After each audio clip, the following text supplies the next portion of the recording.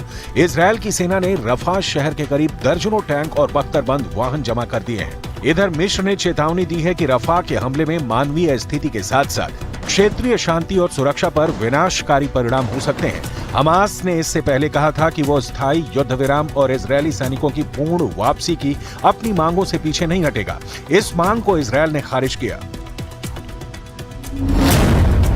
क्योंकि हमास नेता Yahya Sinwar बंधकों को मानव ढाल के रूप में इस्तेमाल कर रहे हैं, जिनके बारे में माना जाता है कि वो एक सुरंग नेटवर्क में छिपे हुए हैं। सूत्र ने बताया कि इजरायली सेना के रफा में जाने से पहले हमास के लिए ये आखिरी मौका है। वो या तो डील को मानेंगे या फिर उनको रफा में हमला देखना होगा। इजरायल का कहना है कि 7 अक्टूबर को अपहृत 129 बंधक अब भी कैद में हैं। गाजा के 20 लाख से ज्यादा लोगों ने भागने के बाद यहाँ शरण दे रखी है। इजरायल काफी समय से इस बात पर जोर दे रहा है कि वो मिस्र की सीमा से लगे शहर रफा पर जमीनी हमला करेगा, क्योंकि हमास की आखिरी बटालियन यहीं पर छिपी हुई है। ऐसा दावा किया जा रहा है। अब देखना होगा कि क्या इजरायल रफा में आखिरी हमला करके हमास का पूरी तरह से सफाया कर देगा या फिर रफा पर हमला पूरे मिडिल ईस्ट को खूनी जंग में झोंक देगा।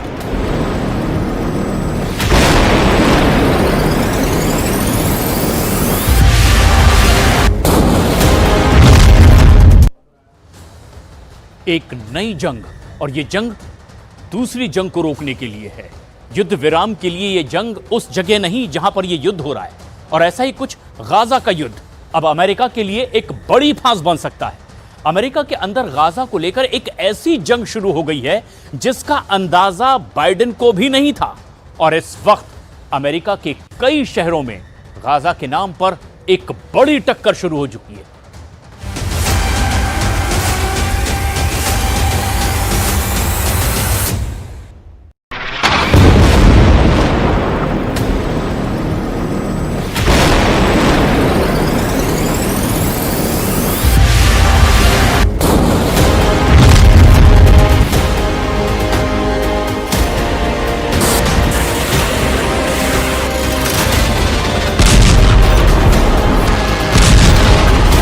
इजरायल का बम गाजा में फटता है, लेकिन उसकी धमक अमेरिका में सुनाई देती है। ना सिर्फ सुनाई देती है बल्कि जमीन पर ऐसी दिखाई देती है। अब एक नए युद्ध के जरिए गाजा में सीज फायर की लड़ाई हो रही है। सीज फायर यानी युद्ध बंद हो, बाइडेन पर प्रेशर हो कि वो इजराइल पर दबाव डालें और नेतन्याहू बमबारी बंद करें। अब इसे लेकर एक बड़ी जंग दुनिया के कई हिस्सों में शुरू हो चुकी है।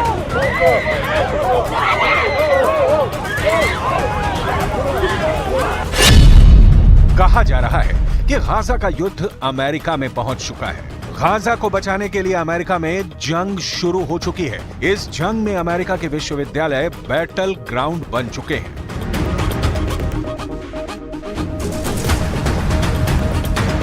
अमेरिका के कई शहरों में अलग अलग विश्वविद्यालयों के सैकड़ों स्टूडेंट गिरफ्तार हो चुके हैं। हथकड़ियां लगाकर सबको हिरासत में लिया जा रहा है। सड़कों और चौराहों पर प्रदर्शन हो रहे हैं।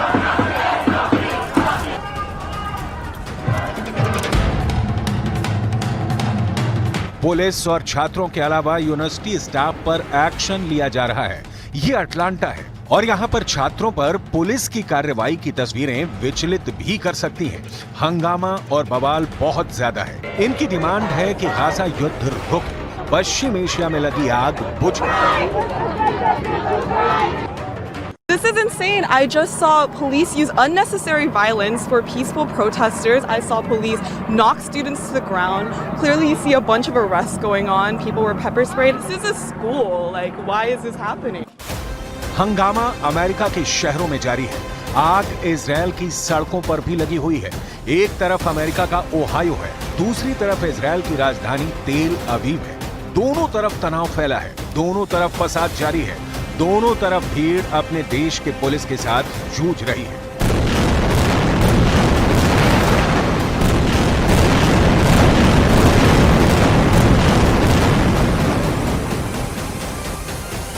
इनकी डिमांड क्या है, इसे समझने के लिए 7 अक्टूबर 2023 के बाद से गाजा पर हुई बमबारी और तबाही को समझिए।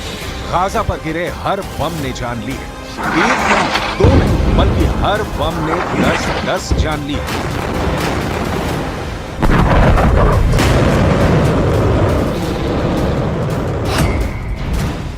तो हमास के कब्जे में फंसे इजरायली नागरिकों के वीडियो ने बेचैनी फैला दी है। इन तस्वीरों को देखकर पूरी दुनिया पूछ रही है कि इजरायल और हमास के बीच सीज फायर कब होगा? गाजा पर बमबारी कब तक जारी रहेगी? हमास के कब्जे से इजरायली नागरिक कब तक रिहा होंगे?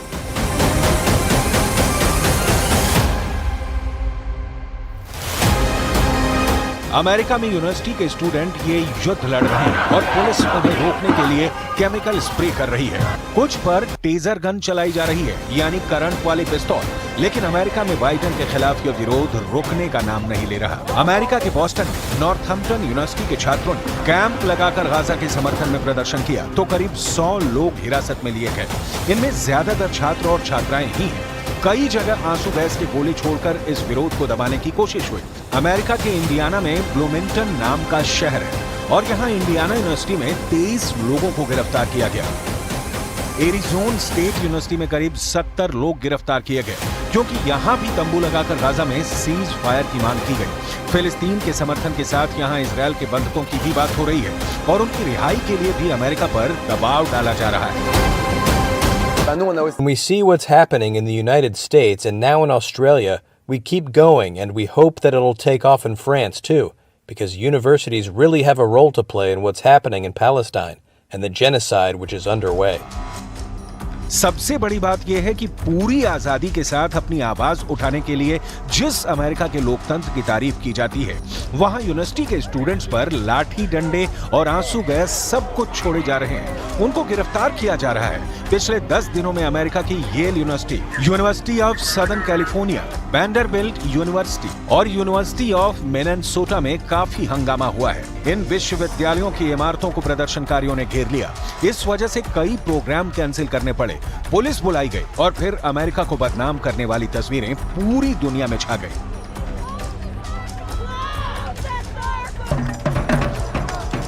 न्यूयॉर्क की कोलंबिया यूनिवर्सिटी में भी ऐसा ही प्रदर्शन हुआ और यहाँ 100 से ज्यादा लोगों को गिरफ्तार किया गया। And when students here in CUNY or in Columbia, whenever they're standing up and opposing the state of Israel, we are saying very good. It's not anti-Semitic. It should be it should be accepted in the world that when you are doing a crime to the people of Gaza, that it's unjust and their voices should be accepted, not they should be vilified and accused of anti-Semitism. अब यही हाल Canada में भी देखा गया, यही हाल Australia, Britain और France में भी देखा जा रहा है। ये वो देश हैं जिन्होंने गाजा में नॉन स्टॉप बमबारी को लेकर इजरायल का समर्थन किया है, यानी बम रफा कैंप में गिर रहा है और गुस्से के शोले पश्चिमी देशों में भड़के हुए हैं। डिमांड 3 है, गाजा पर बमबारी बंद हो, सीज फायर हो और बंधकों को छुड़ाया जाए। इस वक्त हमास के कब्जे में इजरायल के कई बंधक हैं, जिनको छुड़ाने के लिए इजरायल की सरकार पर भी प्रेशर बनाया जा रहा है। 200 दिनों से भी ज्यादा वक्त से बंधक बने केत सीगल और ओमरी मेरान का वीडियो हमास ने जारी किया है। יש לי זיכרונות מאוד מאוד יפים מפסח בשנה שעברה, שחגגנו כולנו ביחד, ואני מאוד מקווה שתהיה לנו לכולנו הפתעה. הכי טובה שיכולה להיות. משפחתי היקרה, אני מתגעגע לכולכם. אבא, אחיי, אחותי, לישי אהובתי, רוני ואלמה, בנותיי היקרות. इन दोनों बंधकों की वीडियो के अलावा पहले भी हमास की तरफ से वीडियो आते रहे हैं और इजरायल में इसे लेकर गुस्सा बहुत ज्यादा है। तेल अवीव में मेन हाईवे को ब्लॉक किया जाना आम बात हो गई है। मुद्दा सिर्फ एक है, बंधकों को वापस लाने की डिमांड तेज हो रही है। 7 अक्टूबर को हुए हमास के हमले में इजरायल के 1200 लोगों की मौत हुई थी। करीब 250 इजरायली नागरिकों को बंधक बना लिया गया था। इसके जवाब में इजरायल ने गाजा पर लगातार बमबारी की, जिसमें करीब 35,000 लोगों की मौत हो चुकी है, जिसमें महिलाओं और बच्चों की तादाद ज्यादा है। हजारों लाशें अब भी मलबे में दबी हुई हैं। सवाल है कि गाजा में बचे आखिरी इलाके रफा पर लगातार बमबारी के बीच इजरायल अब क्या चाहता है? אם תהיה עסקה, אנחנו נעשה פעולה, חד וחלק. אנחנו נעשה כל מה שניתן כדי להחזיר את החטופות והחטופים. לאן אנחנו יותר קרובים מהערב? מבלי לפגוע בהישגי המלחמה, שחיילים הקריבו את עצמם, ונפלו חלל, ונפצעו, והמילואים, וכל העם התגייס. כלומר, כל מה שאפשר. गाजा के रफा से आया ये वीडियो देखिए। गाजा का ये रिफ्यूजी कैंप एक बड़ा मैसेज दे रहा है। मौत और खून खराबे के बीच यहाँ बच्चों का कोई खेल चल रहा है। जिस गाजा की आबादी करीब 20 लाख थी, वहाँ 85% लोगों का घर तबाह हो चुका है। लोग अब दक्षिणी गाजा में एक छोटे से हिस्से में रहने को मजबूर हैं। तंबुओं में रह रहा है तो कोई बमबारी से तैयार हुए खंडहरों के बीच सिर छुपाने को मजबूर है।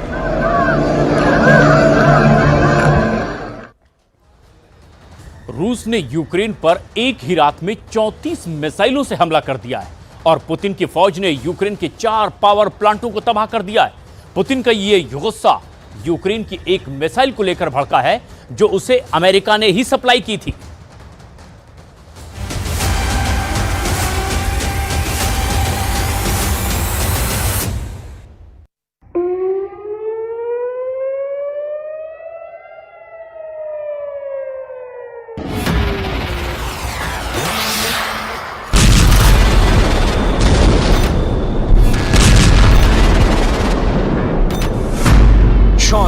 मिसाइल हमलों से यूक्रेन धुआं-धुआं।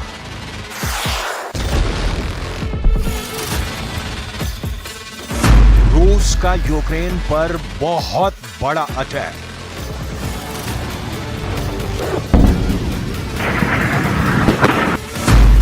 यूक्रेन के 4 पावर प्लांट हुए तबाह।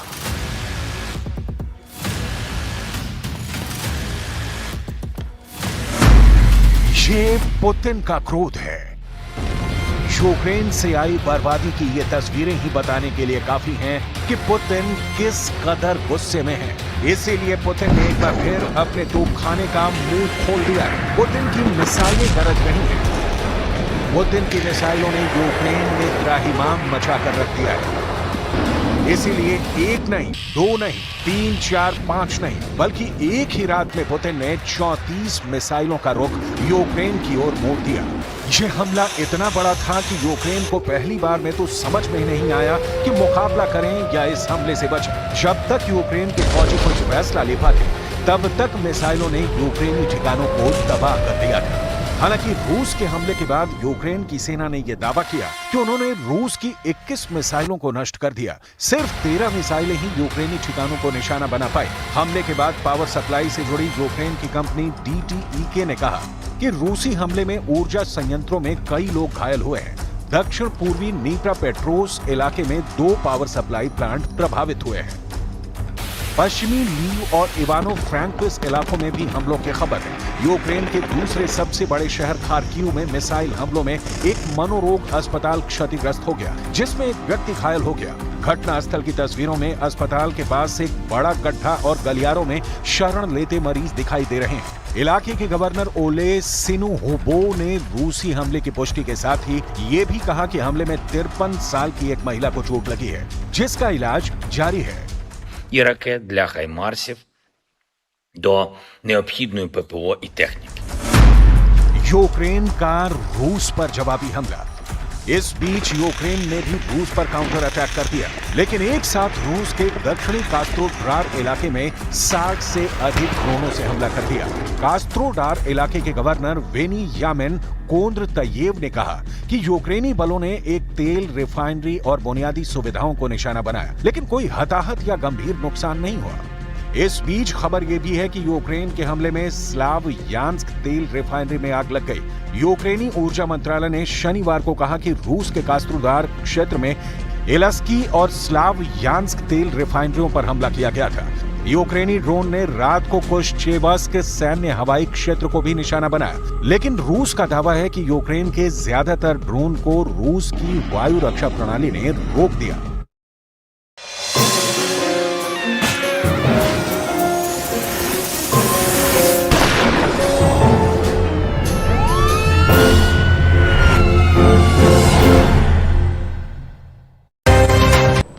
सचमुच में तो मीडिया का काम है कि हर एक पॉलिटिकल पार्टी के